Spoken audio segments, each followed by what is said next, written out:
Energy TV Jabrani Flabo an b'aw bɛɛ lajɛlen fo bi an ye garisɛgɛ sɔrɔ ka mɔgɔ welan bolokɔrɔ mun delila ka se yan ka tɛmɛ o tɛ mɔgɔ wɛrɛ ye an ka ambassadeur kɔrɔ an b'a fɔ ten ka d'a kan a kɛra un des ambassadeurs ye ka tɛmɛ n'o ye parti PACP Parti pour l'Action Civique et Patriotique o président Ɲankɔrɔ Ye Samake Ɲankɔrɔ Ye Samake ale ka bɛrɛbɛrɛ tɔn n'o ye parti PACP ye u b'u yɛrɛ sɔrɔ bi jɛkuluba dɔ kɔnɔ n'o ye mouvement du 5 rassemblement des forces patriotiques minnu ye wulikajɔ daminɛ depuis juin kalo tile 5 k'a ɲini ko président n'a ka régime ka walan sɛmɛ an b'a ye k'a fɔ utu kalo tile 18 ka bɛn ni an ka woromasigi tabaw yɛrɛ ye ka wulikajɔ ye n'o ye militaires ye finitigilakaw ka olu ye kɛra sababu ye président Ibrahim Boubacar Keïta a ko k'a ye walan sɛmɛ an b'a ye k'a fɔ yan'o cɛ ko caman kɛra olu yɛrɛ ka jɛkulu fɛ ka da fanga maracogo kan bi fanga yɛlɛma nana jamana kɔnɔ a ka kan k'u wele ka ɲininkali tɛngu la hakilina ye mun ye fanga yɛlɛma nana cogo min an b'a dɔn a n'u ka laɲini kun tɛ kelen ye hakilina ye mun ye o fanga yɛlɛma in na an bɛ se k'an sigi ka mun kɔnɔ don nataw la fanga yɛlɛma in na n'an ko fanga yɛlɛma n'o ye finitigilakaw ka fanga ye o bɛ na ni transition ye n'o ye furancɛ fanga ye furancɛ fanga ye a baara ka ɲi ka kɛ cogo di a bɛ se ka kɛ wagati joli kɔnɔ ani mɔgɔ sugu jumɛn ka ɲi ka bila a kɔnɔ ka se k'a baara kɛ furancɛ fanga in fana ka ɲi ka ɲɛsin ko jumɛn ma don nataw la o bɛ k'an ka bi kumakun ye walasa an t'a bila dagirinda la an b'i fɔ an ka weleli jaabi la. Timbo foli diyara n ye n bɛ an filɛbaga n'an lamɛnjɛkulu n bɛ foli kɛ ka ɲɛsin bɛɛ lajɛlen ma. Merci bien o la an b'a ye k'a fɔ fanga yɛlɛmana aw kun sigilen bɛ ni yɛlɛma ye wa. Ayi an tun sigilen bɛ ni yɛlɛma mun ye o ye sariya ye yɛlɛma mun ko fɔ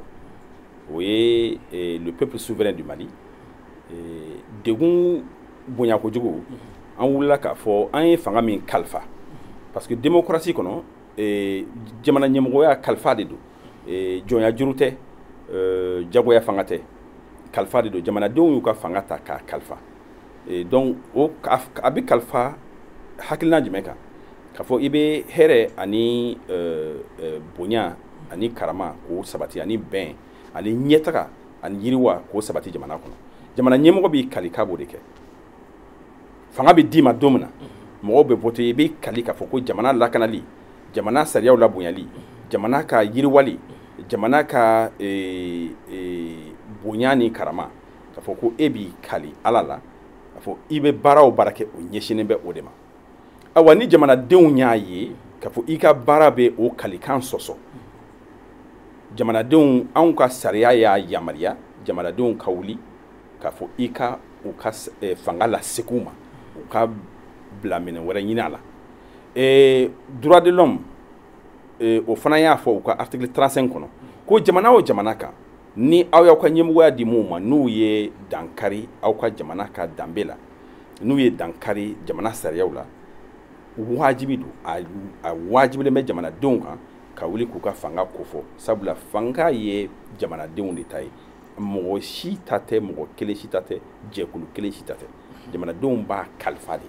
wa ni i ye kalifa tiɲɛ a ka kan u ka kalifa minɛ. An b'a dɔn aw caman ye démocratie kɛlɛbagaw ye minnu ye wulikajɔ caman kɛ démocratie fanga kan aw yɛrɛ ka jɛkulu sigir'o hukumu kɔnɔ. Kosɛbɛ. Bi fanga ka taa finitigilakaw fan fɛ aw hakilina ye mun ye o ko la. Fanga man kan finitigilakaw bolo démocratie t'a permet an bɛ tile min na bi finitigilakaw kan ka kɛ civil n'o ye jamanadenw ka politique mara kɔnɔ donc fanga ni manga u bolo fiyewu u ma labɛn a kama et puis ni fanga bɛ finitigilakaw bolo u wajibilen tɛ ka jamanadenw ka ɲɛtaga jateminɛ parce que u tɛ réélu jamanadenw m'u sigi u sigira jagoya fanga de y'u lasigi donc o de kama diɲɛ fan si fɛ bi mɔgɔ o mɔgɔ n'i bɛ démocratie kɔrɔ dɔn mɔgɔ o mɔgɔ ni e yɛrɛ ye i engagé démocratie kɔnɔ i ka laɲini tɛ fanga ka kɛ sɔrɔdasi tɛgɛ kɔnɔ c'est vrai que Mali kɔnɔ bi n'i y'a jateminɛ mɔgɔ caman sago ye sɔrɔdasi ninnu ka mɛn fanga la hakilina min don a ka d'an ye mais hakilina ɲuman tɛ. An da bɛ tila ka don o kɔnɔ. Hakilina ɲuman tɛ. Mais aw ye wulikajɔ mun kɛ aw kun t'a dɔn k'a fɔ a laban kun bɛ se ka laban. A bɛ se ka laban fɛn bɛɛ ma n ka kuma kɔnɔ n bɛna mun fɔ an bɛ min na bi hali sɔrɔsiw fana ka fanga kɛ o ka fisa IBK fanga ye parce que IBK dɛsɛra fanga jɔra ka jamana tɛ taa ɲɛ jamana tɛ taa kɔ d'ailleurs jamana tɛ taa ɲɛ a bɛ taali kɔ sɛgɛ bɛ mɔgɔw la kɔngɔ bɛ mɔgɔw la bana bɛ mɔgɔw kan lakanabaliya bɛ mɔgɔw kan jamanadenw bɛ ka sa IBK yɛrɛ dɛsɛra ka kumaɲɔgɔnya sabati a n'a ka jamanadenw cɛ donc tigɛɲɔgɔnya nana ni mɔgɔw tigɛra fanga la n profiter nin yɔrɔnin fɛ ka nin yɔrɔnin f'i ɲɛna ala ye fɛn saba de di adamadenw ma o fɛn saba in a bɛɛ bɛ an mago ɲɛ mais fila b'a la o bɛ i yɛrɛ mago ɲɛ o ye mun ye o ye dɔnniya ye ni ala ye dɔnniya d'i ma a b'i mago ɲɛ a y'a dabɔ i k'i fana mago ɲɛ a la ni barika yɛrɛ donna i ka dɔnniya la a b'i sigiɲɔgɔn mago ɲɛ ka i ka jamanadenw mago ɲɛ a filanan ye mun ye o ye sɔrɔ ye ni ala ye sɔrɔ d'i ma n'a ye barika don o sɔrɔ la a b'i nafa k'i sigiɲɔgɔn nafa k'i ka jamana nafa a sabanan ye fanga de ala ma fanga dabɔ a k'a tigi nafa kama fanga dabɔra i ka jama mago ɲɛ n'i ye fanga ta ka kɛ gelekiba ye ka don i yɛrɛ kana dɔrɔn ala b'i ka fanga nagasi ala bɛ fanga in barika ban anw y'an sigi o de kɛnɛ kan mɔgɔw ma fanga faamu fanga dabɔra min kama fanga ka bon du kelen ma fanga ka bon adamaden kelen ma ala ka fɛn dilen de don n'a y'a d'i ma ko i ka jama mago ɲɛ n'a ye n'i filila o sira kan ala fana seko ye mun ye a b'a nagasi i bolo aw yɛrɛ fɛ k'o de ye fanga kɔrɔ fɛgɛya fanga o fanga n'i y'a ye n'a barika bannen don i bɛ taa sɔrɔ a barika ban kun ye o de ye o sinon fanga ka bon o ma fanga ye ala bolo fɛn de ye mais mun ye fanga yɛlɛma ye a kɛra cogo min ka taa fanga laban finitigilakaw bolo aw ye mun faamu a la a kɛra nɔgɔya mun kɔnɔ ka d'a kan mɔgɔw bɛ ka ɲininkali caman k'u yɛrɛ la o labɛnnen don wa a labɛnna fan jumɛn ni tɛ kɛ ala ye k'a dɔn parce que je ne suis pas dans le secret de Dieu a nɔgɔyara mais a nɔgɔyakun ne ka faamuya la o ye anw ka wulikajɔ dɔ ye parce que fanga tun fanga banna ka ban fanga tun barika banna fanga tun lankoloyara IBK yɛrɛ a tun nege t'a la tugun je crois que finitigilakaw y'o de fɔ k'a fɔ u y'a ɲininka ko yala a b'a fɛ ka segin fanga la k'a ko k'a nege t'a la tugun ale fana tun nege tɛ maliyɛnw na tugun sabula a y'a seko kɛ c'est à dire que ni wara y'i gɛn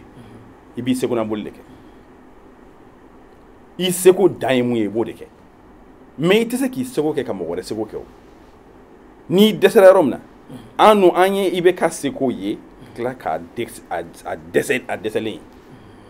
mais fanga bɛ minnu bolo bi u ni aw tun bɛ ɲɔgɔn kalama wa bon u ni ne tun tɛ ɲɔgɔn kalama M5 fana bɛ ten n hakili la M5 fana bɛ ten k'a fɔ officiellement k'a fɔ ko anw dɔnko dɔ b'a la ne t'o kalama maintenant n'an y'a ye aw ka bɔli laban in na mun kɛra juma tɛmɛnen u tun bɛ kɛnɛ kan u nana parce que an ye mɔgɔw wele k'a fɔ jamanadenw an tun bɛ laɲini mun na o ye jamana ɲɛmɔgɔ ka walan bila o y'an ka laɲini fɔlɔ ye wa jamana ɲɛmɔgɔ ye walan bila donc an ye malidenw wele kana bonyamasegin kɛ mais k'a fɔ restons mobilisés an ka wuli ka jɔ an kana dɔ bɔ a la sabula laɲini ye mun ye jamana in ka lafiya jamana in ka yiriwa dun ka fa ka sabati dunko juguya o ka dabila jamana kɔnɔ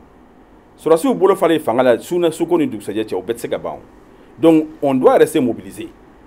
ni an ye nin kan taabolo ye mali fanga bɛ an mago ɲɛ parce que mɔgɔ b'i bolo da mana na ɲɛmɔgɔ ye k'a ka mun kɛ k'a k'an mago ɲɛ mais anw bɛ t'an bolo da mana la san 5 o san 5 an bɛ ɲɛmɔgɔ min ta an ti kalo 3 sɔrɔ n'an ma kule daminɛ k'a ma ɲɛ a ma ɲɛ an kan k'an yɛrɛ ɲininka an kan k'an an ɲɛmɔgɔ tacogo yɛlɛma tacogo min b'an na bi an da bɛ tila ka don défiw la mais an b'a dɔn k'a fɔ u selen aw ka kɛnɛ kan u y'a jira k'a fɔ k'u y'aw ka baara de tɔ dafa siga si t'a la u y'o de fɔ o bɛ mun jira o b'a jira k'a fɔ anw ye laɲini mun kɛ o ye fanga ɲɛmɔgɔso fanga barika dɔgɔya donc o ye baara nɔgɔya olu bolo parce que jamanadenw ka laɲini tun don donc olu wulila ka taa a kɛ ko tɔlase ye n'i ye wara dama lada ni mɔgɔ min taara tɔ lase o y'a tɔ lase de donc u y'an ka baara tɔ lase mais k'a fɔ ko an n'u ye jɛ ka baara kɛ ɲɔgɔn fɛ an ma jɛ ka baara kɛ ɲɔgɔn fɛ sɔrɔsiw u y'u ka sɔrɔsiya de kɛ mais an b'a dɔn fanga tɛ bɛn ta ni janfa ma bɔ a kɔnɔ aw yɛrɛ fɛ janfa bɔra fan jumɛn fanga kɔrɔ kɛrɛfɛmɔgɔw ou bien mun de kɛra bon n'i ye sɔrɔsiw ka ko ye ni mɔgɔ min tɛ sɔrɔsi ye n'i kumana na i bɛ nkalon tigɛ an politique mɔgɔw dun tɛ nkalon tigɛ fiyewu comme bon malien bɛɛ sɔnnen dɔ ma ko politique mɔgɔw tɛ nkalon tigɛ ayiwa ne kɔni tɛ nkalon tigɛ n'i tɛ fɛn min dɔn i t'o dɔn janfa bɔra la janfa ma bɔ la min yira n'an na an bɛɛ ye mun ye a fɔra ko jamana ɲɛmɔgɔ ye walan bila u taara minɛ ka na a ye walan bila a y'a minɛli nɔgɔya sababu ne ka faamuya la o ye parce que n'a y'a jateminɛ hali faransi mun ye an b'a dɔn an ka partenaire ba ye u ka communiqué fɔlɔ la u y'a jira k'a fɔ ko u bɛ coup d'état u bɛ fanga yɛlɛma ye an b'a fɔ ten k'u b'a ɲangi o bɛɛ y'o de fɔ o ye principe ye awɔ mais an bɛɛ ko an b'a ɲangi ka yɛlɛma awɔ ka di civil ma mais o bɛ mun yira quelque part an bɛ se k'a fɔ a kun ɲinina ko fanga ka taa militaire fan fɛ wa bon ne t'a dɔn di civil ma bon ne tɛ o laɲini kalama i bɛ se ka kuma in i bɛ se k'i sinsin kan kosɛbɛ mais ne tɛ mun dɔn t'o dɔn faransi ka laɲini ne tɛ o jate ne bɛ min jate o ye an bɛna mun kɛ fanga in na parce que an bɛ kuma caman mɛn bisigi caman bɛ yen mais mun bɛ anw nafa o ye a tɔgɔ sababu dɔ de dayɛlɛ ne filɛ nin ye sababu ɲuman dɔ de ko hali sababu ɲuman bɛ wolo gɛlɛya kɔnɔ donc maliyɛnw kan ka nin waati in minɛ u bolo fila la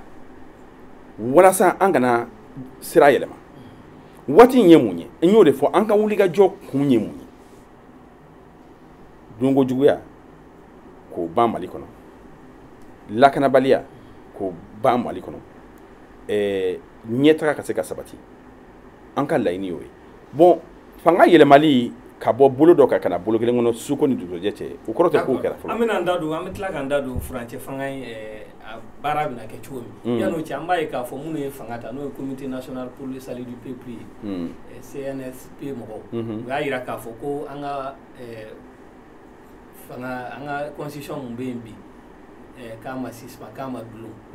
aw hakilina ye mun ye bi ka da nin wale yɛlɛma ninnu kan ni constitution bɛ taa bi wa bon au moins institution suspend c'est vrai que le président a une assemblée dissolution qui est selon ses prérogatives démocratiques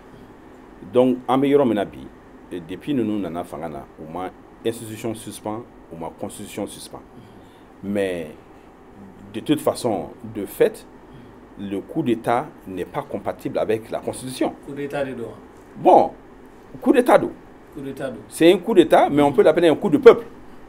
Mais coup d'État d'où? Pour sûr. Parce que sur la sous, coup d'État a la définition au déo.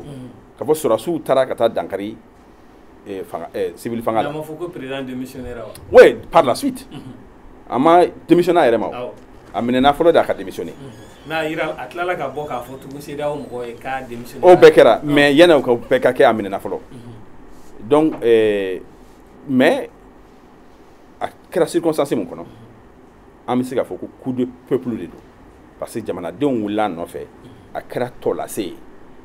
a mana kɛ cogo o cogo an bɛ yɔrɔ min na ni sɔrɔsiw da donna a la ni sɔrɔsiw bolo donna a la o bɛ peuple ka effort min kɛra. u ye baara min kɛ ka tɛmɛ an ye wulikajɔ min kɛ olu nana tɔlase min kɛ ko kɛlɛ cɛfarin ni kɛlɛ tɔgɔtigi tɛ kelen ye donc u ye kɛlɛ tɔgɔ ta mais tiɲɛ yɛrɛ la M5 ye kɛlɛ cɛfarin ye kɛlɛ in an ye baara min kɛ c'est historique an ye baara min kɛ a bɛ fɔ talen na an ye baara min kɛ diɲɛmɔgɔya ye k'a fɔ maliyɛnw bɛ se ka wuli ka ni ɲɔgɔnna kɛ a bɛ an ka démocratie mɔgɔw bɛ ka jɔ a la mais a bɛ an ka démocratie mankutu dɔ fɔ k'a fɔ ko nin bɛ se ka kɛ anw fɛ yan nin gɛlɛya mun bɛ yen nin dɛsɛ mun bɛ yen nin dankari min bɛ jamana yɛrɛ danbe la o bɛ ka kɛ an kɛrɛfɛ dugu dɔw la bi jamanadenw halisa u ma se ka wuli ka dankari o kɛbagaw la mais Mali kɔnɔ yan nin ye sira kura de talen mɔgɔ o mɔgɔ ni e ye ɲɛmɔgɔya sɔrɔ jamana in kɔnɔ ka fɔ ko yɛrɛsagokɛ o tile banna Mali kɔnɔ maliyɛnw y'a faamu ka fɔ ko fanga ye anw de ta ye ko fanga ye jamanadenw de bolokɔnɔfɛn ye ko fanga ka kan ka jamanadenw de lakana ka jamana yiriwa ni mɔgɔ mɔgɔ ye sira wɛrɛ ta e ni malidenw tɛ bɛn tugun. président ɲankɔrɔ ye Samakɛ an b'a ye k'a fɔ nin ye siɲɛ 4 ye ni fanga yɛlɛma sugu bɛ kɛ ka taa finitigilakaw fan fɛ 2012 ta kɛra an ma ɲinɛ o kɔ fɔlɔ an b'a ye k'a fɔ hali bi yɛlɛma tɛ ka don jamana taabolo la Bon, l'espoir est permis. Ni Ketchugo ni 2012 ta Ketchugo, Beba do Danfara Boni Noche. D'abord, à Danfara Folo et M5. No ye jamana don ka laini, ko jamana nyemo ka walambla. O Ketchugo makekele. Donc surasu wulla ka ATT genga bo pouvoir la. Mais jamana don de wulla ko ibe ka desera ka fangabla. Ni kera tolase ni atoti kelen. Maintenant espoir mun benena. A folo ye fɛn mun ye o ye sɔrɔsiw kana mɛn fanga la u ka fanga di civiliw ma an ka transition kunkurunin dɔ kɛ ɲɔgɔn fɛ o transition in ka dirigé par les civils a ma fɔ ko sɔrɔsi tana b'a la d'accord an tila ka don kɔnɔ transition min na baara cogo min mais an b'a ye k'a fɔ i ye fanga yɛlɛma mun fɔ nin y'a kɛlen nin y'a siɲɛ 4 ye mais fanga yɛlɛma si tɛ taa kɔlɔlɔ kɔ 2012 ta an y'o kɔlɔlɔ ye embargo kɛra Mali kan a ma dogo mɔgɔ si kan ɔ sisan fana ɲɛ b'a la CEDEAO kɛn bɛ ka sanction dɔ boloda Mali kama ɔ aw hakilina ye mun ye o la o ye fili de ye c'est-à-dire que CEDEAO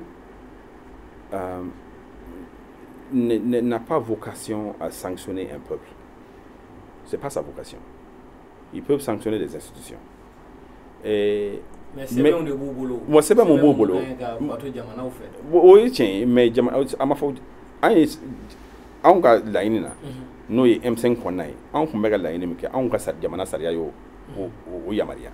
n'o ye k'a fɔ jamanadenw ka wuli ka fanga minɛ k'u ka kalifa minɛ jamana ɲɛmɔgɔw la anw ka fanga y'o labɛn bon nin n'a kɛcogo la Mali bɛ yɔrɔ min na bi Mali est très fragile. Nous sommes dans un pays très fragile. Sariya dɔw bɛ i n'a fɔ Choguel y'a fɔ cogo min na sariya dɔw bɛ yen mun yɛrɛ fana bɛ u bali u ye sanction mun ta Mali kama o tali la n'o ye Nations Unies sariyaw ye mais o bɛɛ ko tɛ Mali sanctionneli o ye yɛrɛ sanctionné de parce que an bɛɛ bɛ kulun wele de kɔnɔ anw bɛ fɛnw bɔ olu fɛ yen ka na an fɛ yen a bɛ nafa dɔ de la don o kun dɛrɛmɛ kelen n'a bɛ frontière tigɛ nafa dɔ de b'a la donc an kana ɲɔgɔn degun olu ka balo fanba fana dɔ bɛ bɔ anw fɛ yan a kɛra bagan ye o a kɛra sogoko ye o donc a degun ka bon mais an bɛ don min na ko bi ne ka laɲini ye mun ye CEDEAO man ka acharner sur le Mali. Le CEDEAO doit être un soutien aujourd'hui, ce qui arrange tout le monde. Ça c'est win-win, oui, gagnant-gagnant. Oh, mais vous avez tableau de ni, mais vous ne savez pas pour que bon, d'abord c'est le retour à un régime civil, une transition dirigée par un civil. Je crois que nos dames. Comme déjà on est président Goko, allez Madjab soit démissionner. Allez démissionner au bé sababu doye. Et ni mon flani, ni coup d'état tortiqué. Vraiment. Je dis ça très sincèrement parce que moi-même je suis constitutionnaliste. En effet, j'ai un engagement total au respect des valeurs démocratiques. Mais nina ketchoula. J'avoue que n'est qu'à partie ma coup d'état est condamné. En 2012, Amadaka condamné ou là kata fokati, kata condamné devant Sanro. Car le pouvoir n'appartient pas aux mains de l'armée. Qu'il donne le pouvoir aux civils. Moi, Sanro n'y que tu seras un héros. Je lui ai dit à quel maintenant, ni situation est maintenant. C'est d'abord Mali Bénin ou Mankou c'est dans Kanka. Parce que ni en dessera ni sous-région un bébé décès. Et comme il faut un bébé bateau. Maintenant, il y a des circonstances atténuantes. Nous yolu jatimene au cas sanction nous bon Malikan. Au cas demain tore fana d'offre demain kan kanyeshi Malima. Voilà ça ni watini. Anka barka do Malila. Voilà ça anka se kan en yere la wuli. D'accord. Amba ka fo munu ye fangata no comité national pour le salut du peuple. Ou ka boli ko damadoke. Mana wakilina ka jamana tabolo la. Ni mun kan ga ke dona tawla. Ya kilina mu bon, la scène nous ne jante appela. Ne hakli be mun kan. Ne a yini ne refe politique mo fana kawli ka ujo joro la. Ni ya me bi fangata ka di politique mo wasro je kulu do de be. Minando de joro ye ka bla mina o mina kono. Donc ambe yoro mina bi minante. M5 tiɲɛ don anw ye jama min wulila ko yɛlɛma ka kɛ mais malien dan tɛ jɛkulu kelen ye donc maliden bɛɛ kan ka bɛɛ bɛ kan ka impliqué à un certain moment parce que an bɛɛ mɔgɔ si kelen tɛ se ka Mali jɔ. Il fait k'a fɔ sisan majorité côté. Non, pour le moment il y a pas de majorité, il y a même pas de parlement. Ouais. Donc on n'est plus il y a pas de régime, il y a pas de parlement. Parti ko a bɛɛ ka bila kɛrɛfɛ. Bon, parti ko bɛ yen mais majorité ko ni opposition côté. Tu t'opposes à quoi? À qui? Il y a pas de parlement, il y a pas de président. Donc maintenant c'est le moment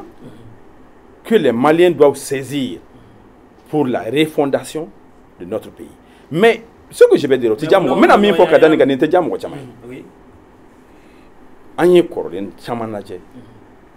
il est temps en Kassira Kouramine. Il est temps que Nyemgo Kouraukana. Parce que le problème est ou ka référence est mouni. En bas faut ou ka programmation, ou ka configuration. On y bi fanga tableau tikle. Ils sont configurés comme ro gengen ni berekelen. Bi on be mun yini, diemro ere be mun yini fanga tableau la voyez comme il joko ke comme ro inspiré. Que le peuple soit inspiré par le leadership vertueux. Voyez fanga bien ere tableau kurade. Ni mo fango ni nana ka fo kibe ina fo ibeka naka emuye ni teketuguni ni tekebi atikete on. Jama bi tugu jogo de ko jama ti tugu bere ko tugu jama ti boli bere nye tugu ambe tugu jogo de ko donc fo nga nyemgo soro mu mu se ka jamana denw ibla jamana denw nye na jogo yi tant que te ambi segni wo kele ne kono parce que démocratie d'abord o de kama démocratie ti ben yurugu kono démocratie ti ben nambara kono a ti ben du a te sen soro jogoshi dungo jogo ya kono il faut des hommes et des femmes engagés à des valeurs. Que tout le monde sache que diriger, c'est servir. D'accord. Ambado cité ta bara doko, yano che, uye dantigeli doke, do na tolo na bara ke chugomi. Yakina emuyola. Ne yakina emuyo, uko ma décision ta fola. Je leur donne le bénéfice du doute. Mais kube fe kana bara ke ni fe munu do na tolo, ida sera fen chama ma gele yaula. Umbe jamana ko na insécurité la kana la balia. Bon. Je crois que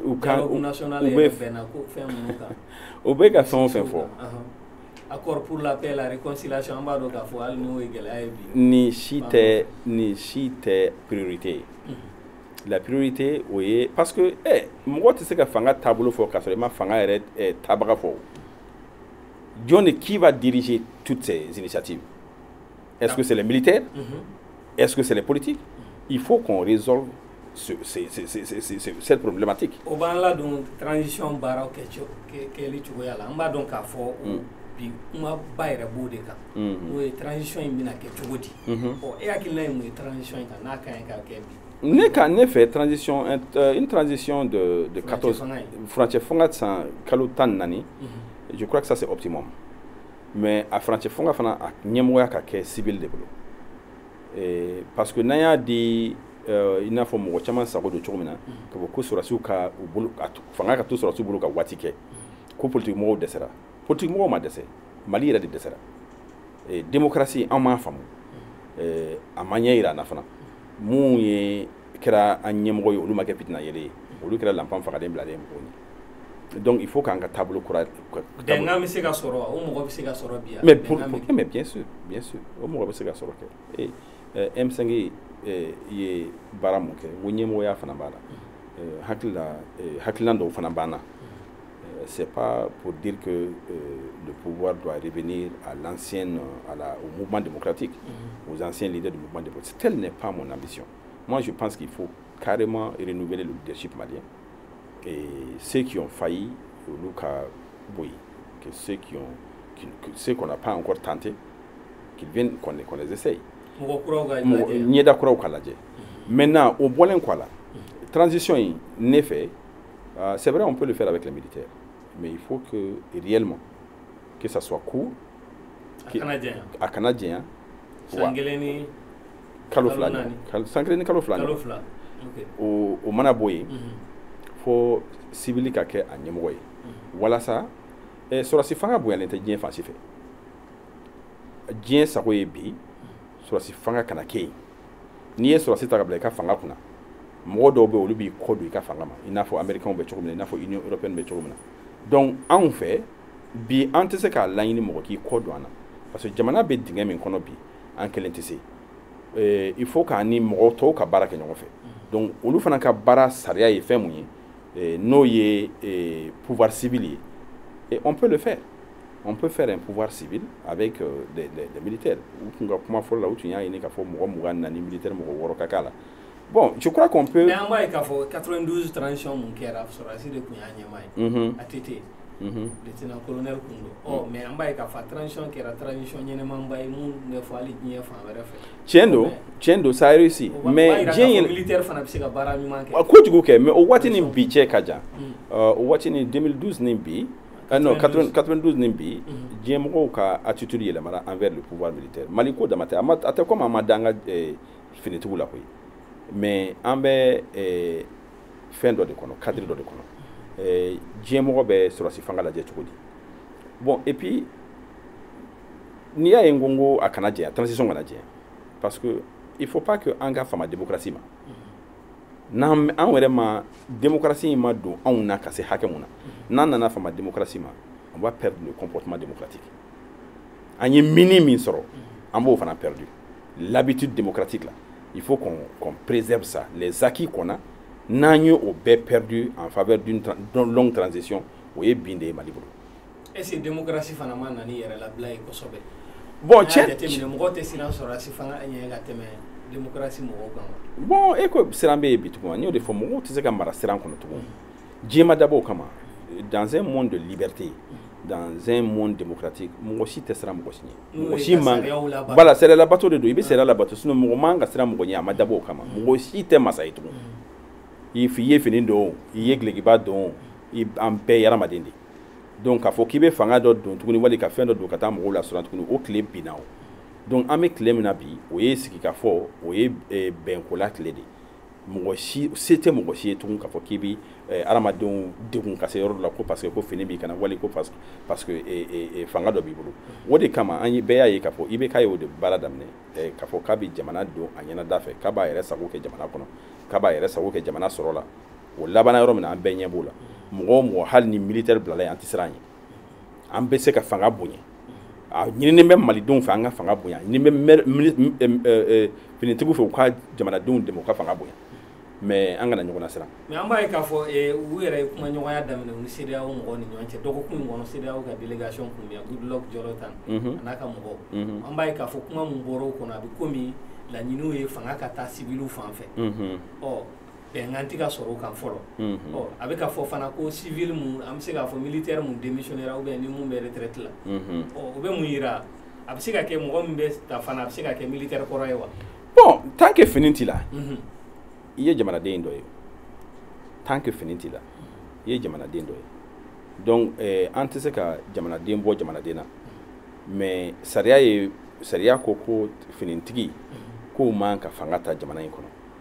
anw yɛrɛ ka constitution bɛ ni o ko ko o constitution bɛ sen kan halisa o constitution ko tɛ n'i b'i ma ɲɛ k'a fɔ k'i bɛ fanga ta i bɛ fini bɔ ka bila i bɛ démissionner ka bɔ sɔrɔsi fanga la o kɔrɔ ye ko finitigi ni fanga man kan Mali kɔnɔ Mali sariya o de ye o donc n'an ko an bɛ sariya bonya a bɛ daminɛ yɔrɔ la parce que an tɛ sariya bonya ni n'a da ka danna dɔrɔn hali n'a da ka guwanna il faut k'an ka sariya bonya. ɔ mais an b'a ye k'a fɔ ni mɔgɔ minnu ka ɲi ka taa bi transition in kɔnɔna na baara bɛ se ka kɛ jɔni ni jɔni fɛ parce que bi a bɛ komi CEDEAO ni comité mɔgɔw de b'a baara la. ɔ o ye fili ye k'a fɔ n'aw ma ɲɔgɔn ye mais. bi an bɛ ɲɔgɔn ye la M5 ni finitigiw bɛ ka ɲɔgɔn ye bi bon hakili la u ye ko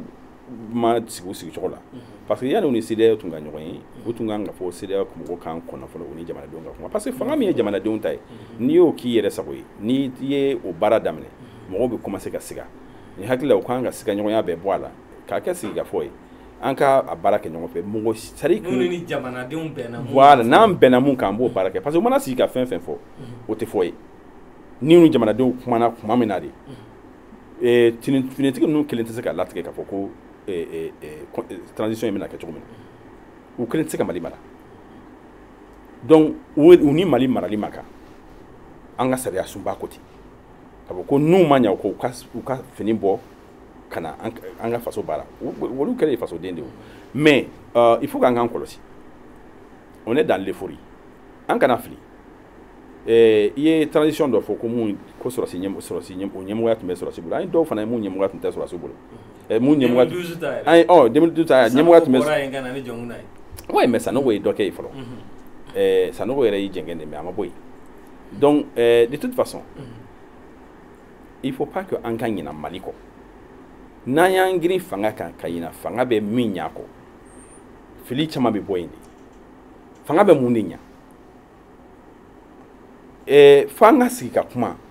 an bɛna fanga sugu jumɛn de bila an kunna sini ni transition in kan ka baara kɛ ka ɲɛsin mun de ma walasa lafiya ka se ka na jamana kɔnɔ walasa ɲɛtaga ka se ka sabati jamana kɔnɔ donc anw bɛ ka baara kan ka kɛ jumɛn o baara kan ka kɛ sigikafɔ de kɔnɔ i n'a fɔ an ye dialogue national inclusif kɛ cogo min na o ɲɔgɔnna wɛrɛ organiser o bɛnkanw bɛ yen kaban conférence d'entente nationale non an ma se ka hali an ma se o bɛɛ la u ni classe politique ka sigi an ka a ɲɛmɔgɔso sigili fɛɛrɛ tigɛ k'a fɔ bon finitigiw ye civiliw ka baara tɔ lase maintenant fanga filɛ an b'a lata bolo min kan o de ye nin ye civil de bɛ bila fanga ɲɛmɔgɔya la mais an bɛ sɔrɔsiw dɔw fana bila an cɛ la walasa ka u ka baara k'a kun tilen u bolo donc n'o kɛra n'an y'o sigi sen kan maintenant u kan ka taabolo min kɛ o sɛbɛnnen bɛ ka ban maliyɛnw bɛɛ jɛn'a kan k'a fɔ ko dialogue national ni a recommandation ninnu c'était valable ni i y'o application kɛ n'an ye dunkojuguya n'an ye dɔ bɔ dunkojuguya la jamana in kɔnɔ ka jamana musakaw ta k'a don jamana kungo la i b'a ye k'a fɔ ko an bɛ Mali kura de kɛ an b'a ye k'a fɔ ɲɛtaga bɛ sabati jamana in kɔnɔ anw on n'est pas condamné à la pauvreté nous ne sommes pas condamnés au coup d'état le Mali peut prospérer anw bɛ se ka kɛ sababu ye ka dɛmɛ don diɲɛ mɔgɔ ma an tɛ se k'an sigi ka dɛmɛ anw man ka continuer k'an sigi ka dɛmɛ ma ala ye anw sɔn fɛn bɛɛ la jamanaw bɛ yen foyi t'olu bolo sanu t'u bolo foyi t'u bolo mais olu bɛ ka jaga di anw fana sera jaga bɔ ye i y'a yira k'a fɔ ko dialogue national inclusif bɛnna ko minnu kan n'o ye recommandation n'a conclusion ye ka fɛɛrɛ kɛ ka se k'o waleya ni m'a fili comité national pour le salut du peuple mɔgɔw fana ka bɔli fɔlɔ la u y'o fɔ o si tɛ taa organe dɔw kɔ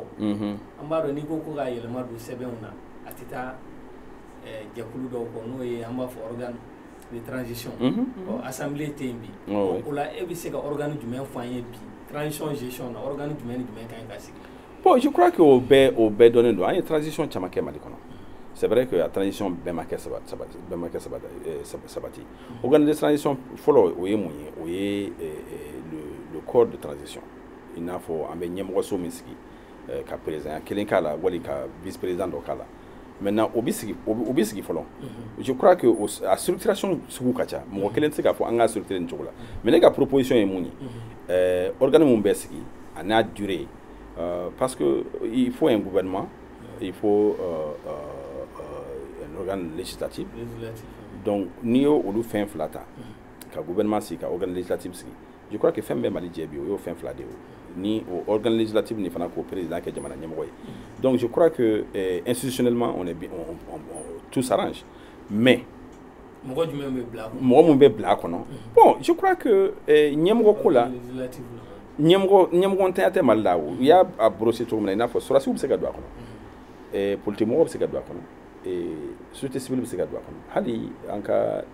laadala ɲɛmɔgɔw ani an ka diinɛ ɲɛmɔgɔw bɛ se ka don a kɔnɔ mɔgɔ si tana t'a la an bɛɛ ye maliyɛn de ye mɔgɔ o mɔgɔ mais a kan ka kɛ cadre min kɔnɔ u kan ka rigueur dɔ don a la k'a fɔ mɔgɔ o mɔgɔ n'i ye wale dɔ kɛ wale min tɛ bɛn wale mun ni an ka danbew tɛ bɛn u kan ka bɔ a la ni sababu min ye u kan k'o bɛɛ lajɛlen dantigɛ parce que yɛrɛsagokɛ an mɛnna o kɔnɔ sa o tile b'a fɛ ka ban k'a fɔ ko fanga taara ka di an bɛ yɛrɛsago kɛ ni fanga ye o hakilina kan ka bɔ mɔgɔw kunkolo la i bɛ ka taa yen u kan ka mɔgɔ caman di mais bi n'i ko ka mɔgɔ dɔ sugandi an b'a dɔn k'a fɔ a kuma bɛ caya mɔgɔ fasugu jumɛn ka ɲi ka ɲini bi n'o y'a sɔrɔ civil ka ɲi ka taa Timbo fanga tɛ yɔrɔ si k'a fɔ ko mankan t'a nɔfɛ fanga yɛrɛ a profil ye politique mɔgɔ de ye mɔgɔ min ye Mali politique faamu mɔgɔ min bɛ jamana in taabolo dɔn mɔgɔ min ni jamana in baarakɛlaw bɛ se ka ɲɔgɔn faamu parce que n'i ye mɔgɔ ta kana mɔgɔ min t'a faamu mɔgɔ min tɛ jamana taabolo dɔn mɔgɔ min t'an ka jamana danbe dɔn n'i y'o ta k'o bila a kunna gɛlɛya bɛ na o siga si t'a la parce que ɲɛmɔgɔya kun ye mun ye i ka se ka mɔgɔw fara ɲɔgɔn kan i ka se ka mɔgɔw i ka se k'i jogo yira mɔgɔw la mɔgɔ bɛ se ka tugu jogo min kɔ ne b'o fɔ waati bɛɛ leadership vertueux leadership avec intégrité n'i y'o ta ko a baara kɛ n'o ye o mɔgɔw tɛ dɛsɛ Mali kɔnɔ yan o mɔgɔ caman de bɛ yen expérience ka ɲi ka k'a tigi la expérience bien sûr jamana marali cogoya dɔn bon mɔgɔ si ni président expérience tɛ bolo o expérience tɛ sɔrɔ n'i m'a kɛ donc k'a fɔ ko président expérience bɛ na n'o de tun don fanga bonda jumɛn bɛ yen i bɛ ka mun kɛ Mali kɔnɔ yan mais a taabolo ye mun ye u bɛ o mun fɔ moi je souhaiterais voir un jeune plein ka taa san 35 ka taa san 60 a kana tɛmɛ o kan n'i ye ɲɛmɔgɔso kan ka di mɔgɔ ma mɔgɔ min bɛ de 35 à 60 ans n'a tɛmɛna o kan a taara cɛkɔrɔba kunda mais est-ce que a tigi expérience dɔɔni ma ɲi ka k'a la au niveau de l'organisation internationale o ka sɔrɔ non bon mɔgɔw bɛ ɲɔgɔn dɔn mɔgɔw b'a président o t'a la non ni maliyɛnw dara la kaban n'an sera ka bɛn a la ka mɔgɔ ta ka bila diɲɛmɔgɔ b'o bonya ni anw y'an ka jamana ɲɛmɔgɔ bonya diɲɛmɔgɔ b'a bonya o ye wajibi de ye ni an dalen an t'a ta ka di mɔgɔ ma mɔgɔ min t'a bolo a kini n'a numan bɔ dɔn ɲɔgɔn na mais mɔgɔ o mɔgɔ ni e de bɛ yen k'a fɔ ko jamana mɔgɔw danaya dɔ bɛ yen k'a fɔ ko an b'a dɔn k'a fɔ dɔnniya dɔ bɛ o tigilamɔgɔ la a bɛ se ka jamana in bɛ se ka ta ka di o tigilamɔgɔ ma donc an kana ɲɔgɔn na siran présidenya tɛ kiraya ye c'est vrai que bɛɛ ni fanga man kan mais fanga fana ma dabɔ mɔgɔ kelen kama donc an kana fanga kɛ misère c'est pas mystérieux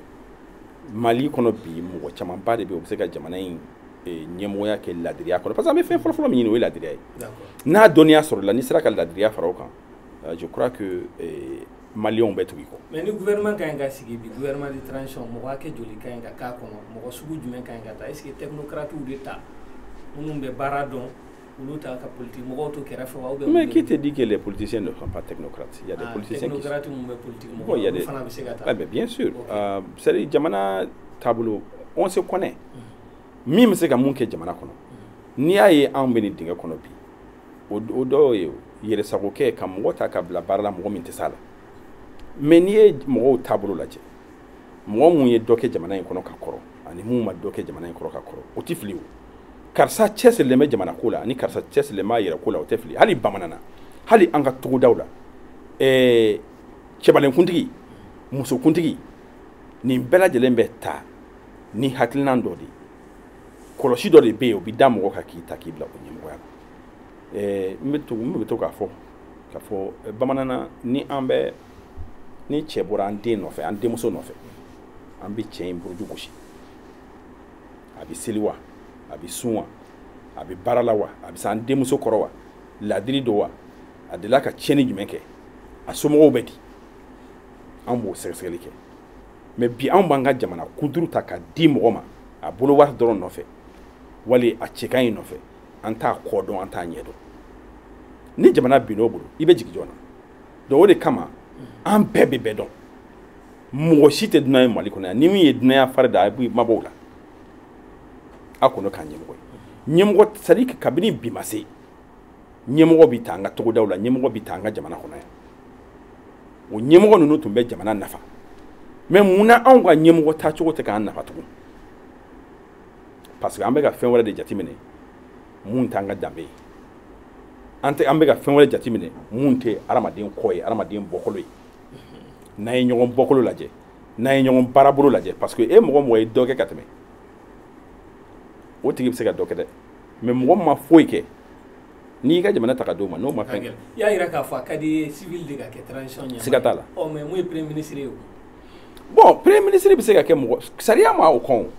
n'a ye diya i bɛ se. komi bi civiliw dɔrɔn tɛ an b'a dɔn k'a fɔ finitigilakaw fana bɛ yen dɔw y'a jira k'a fɔ ko premier ministre fana bɛ se ka kɛ finitigilaka. pourquoi pas a bɛ se ka kɛ finitigilaka. a bɛ se ka kɛ o tɛ baasi ye. mɔgɔ o mɔgɔ mana i ja. président ja. wali jama min kan ka jɛ ka premier ministre ta. ni mɔgɔ mɔgɔ y'u ja i kɛra tenitigi ye o i kɛra tenintan ye o i kɛra politiki mɔgɔ ye o i kɛra société civile ye o sariya ma dan dɔ sigi o la o a fɔra o attribution bi d'aw ma aw yɛrɛ bi sɛgɛsɛgɛli kɛ ka mɔgɔ ta mɔgɔ min bɛ se ka baara kɛ a bɛ se ka kalifa o la. D'accord mun ye gouvernement ta ye mɔgɔ joli bɛ se ka taa. Bon ne fɛ gouvernement ta ye bɛ se ka taa fɔ mɔgɔ 25 la. 25. Gouvernement ta ye bɛ se ka taa fɔ 25 la dɔw bɛ ka mɔgɔ 15 fɔ an bɛ fanga min kɔnɔ nin transition pouvoir min kɔnɔ je pense que n'i y'a restreint ka se hakɛ dɔ la o bɛ na ni dɛsɛ fana ye il faut mettre les gens dans une équipe qui travaille. Maintenant il faut intégrer le gouvernement parce que l'action gouvernementale n'est qu'à là n'est pas très intégrée au Mali. Ministère bɛɛ b'a ka baara la ministère baara fɛn fɛn kan ka kɛ retraite gouvernementale kan ka kɛ pour que mɔgɔw ka fara ɲɔgɔn kan ka hakilinaw fara ɲɔgɔn kan an ka kunkulena bɛɛ kɛ kelen ye n'o faamuna n'an jɛna ka fɔ ko nin de ye an kunkulena ye wa an b'a fɛ ka se nin hɛrɛdugu in de la donc o fɛ mɔgɔw bɛ o kunkulena dɔn u bɛ u se yɔrɔ dɔn mais an bɛ kunfɛ taama de la depuis très longtemps maliyɛnw yɛrɛ dalen t'a la an kun bɛ yɔrɔ min kan n'i y'a jateminɛ mɔgɔ caman bɛ Mali kɔnɔ an b'a fɔ démocratie an b'a fɔ état de droit Timbo mɔgɔ caman ma état de droit dɔn i ma mɔgɔ min ma sigi état de droit jamana kɔnɔ i bɛ se k'a dɔn état de droit bɛ mun ɲɛ i ma wa il faut nous faire rêver il faut un leader qui puisse faire rêver les Maliens il faut un leader qui puisse inspirer les Maliens k'a fɔ an kun bɛ nin yɔrɔ kan wa ne bɛ se n'a ye nin yɔrɔ la ka nin yɔrɔ in yira Maliens na u k'a ye wa k'a sira tali daminɛ ni Maliens mais an famana k'o ɲɔgɔn ye. D'accord. An b'a ye ka comité national pour le salut du peuple nalen ka na se sisan o ye dɔgɔkun kelen sɔrɔ o dɔgɔkun kelen in kɔnɔ u ye mun kɛ e hakilina ye mun ye. Bon ne fɛ ils peuvent être plus effectifs ils peuvent être plus efficaces d'ailleurs parce que u y'a daminɛ yɔrɔ mun na u bɛ kumaɲɔgɔnya ba mun na ni u ni kɛnɛmamɔgɔw ka kuma an ye karisa kunbɛn yan fɛ ani karisa kumana yan fɛ ne y'o de fɔ a tun bɛ an ka jamana ɲɛmɔgɔ tɛmɛnen caman ɲɛna k'a fɔ ko anw ka gɛlɛya ninnu k'a fura bɛ Amérique de k'a fura bɛ New York k'a fura bɛ Bruxelles wala a fura bɛ Paris gɛlɛya o gɛlɛya bɛ Mali kan a fura fɔlɔ o ye Maliens de ye fini anw ka bɛn a la fini Maliens ka bɛn a la fo Maliens ka sɔn i la n'i ye fɛn o fɛn ta sira o sira ta ka Mali sɛgɛrɛ k'a sɔrɔ a ma ju bɔ Mali kɔnɔ yan i bɛ fili donc ne fɛ u k'u bɛ ka mun daminɛ sisan an ka sigi ka kuma tɔw k'an makɔnɔ ninnu bɛ acharnement min na Mali kan u kana pressé u kana pressé u ka temps bɛɛ ta u k'u ka temps ta bon u ka temps bɛɛ non u ka temps bɛɛ ko tɛ dɛ u k'u ɲɛsin Mali kɔnɔ yan an ka sigi ka kuma ma fɔlɔ nin baara bɛ sɔn ka kalo 3 ta dɛ non n'o y'o kɛ o man ka kɛ o ka ca kojugu an man ka sɛbɛnni saba wɛrɛ sɔrɔ abada k'a sɔrɔ an man ka organew sigi sen kan le Mali a trop duré sans leadership. On ne peut pas continuer comme ça. Les revendications ka ca, gɛlɛyaw ka ca. Donc il faut réellement que Mali ninnu juru ka minɛ u ka sira kelen bɔ. Dans 3 semaines an kan ka se ka organe ninnu bɛɛ sigi. Est-ce que ka fɔ ɲuman bɛ se ka k'o kɔnɔ? Organe ninnu bɛɛ ma dabɔ sigi ka fɔ organe ninnu bɛ sigi ka fɔ institué parce que transition de don. Transition bɛ an ka fanga taabolo kura olu de bɛ o discussion o labɛnni kɛ o tɛ se ka labɛn yanni transition cɛ ninnu mun bɛ yen olu tɛ se k'o kɛ o fo an ka organew sigi sen kan mun bɛ se ka ni labɛn ninnu sabati mun bɛ se ka jamanadenw fara ɲɔgɔn kan ka sigi ka kuma ka hakilinaw fara ɲɔgɔn kan an bɛ bɔ sira min fɛ an ka jɛ k'o siraw yira ɲɔgɔn na je crois en ce moment ni élection kɛra o b'a sɔrɔ feuille de route dɔ dilannen bɛ kaban an bɛ se ka taa ni mun ye. D'accord welekan jumɛn b'i bolo ka ɲɛsin jamanadenw ma ka da ni transition ye mun na daminɛ. Bon ne tun y'a laɲini waati o waati Mali kɔnɔ yan wali jamana o jamana kɔnɔ ni jamanadenw nimisi wasara jamana ɲɛmɔgɔw bi salaya n'a bɔra jamanadenw da don o don ko alhamdulilayi ɲɛmɔgɔw b'u sigi fo i k'a fɔ ɲɛmɔgɔw mana fɛn o fɛn di k'a fɔ ko maa wasa kɛ jamanaden man ka wasa a ma dabɔ o kama n'an wasara dɔrɔn an ɲɛmɔgɔw bɛ salaya o de kama n'i y'a ye an wulila ka taa tugu i bɛ kala a bɛ sɛbɛ sira ta ne tun fɛ ni laɲini ninnu filɛ nin fɛn fila de don soit i bɛ k'a bɛ démissionner soit a b'i tilen a kɛra démission ye mɔgɔ min bɛ na fana n'an wulila k'an jɔ k'an hakili to an yɛrɛ la k'an hakili to jamana na ɲɛmɔgɔ fɛn o fɛn mana na an b'a laɲini o fɛ i k'i tilen jamana in ye n'i m'i tilen jamana i bɛ jamanadenw jɔlen sɔrɔ i ɲɛ n'an y'o daminɛ sisan an b'an sago sɔrɔ jamana ko la mais daka sunɔgɔ tɛ sago sɔrɔ dɛ ko hɔrɔnya ka di ani daka sunɔgɔ tɛ bɛn dɛ fo jamanadenw k'a dɔn ko jɔyɔrɔ dɔ de bɛ anw fana na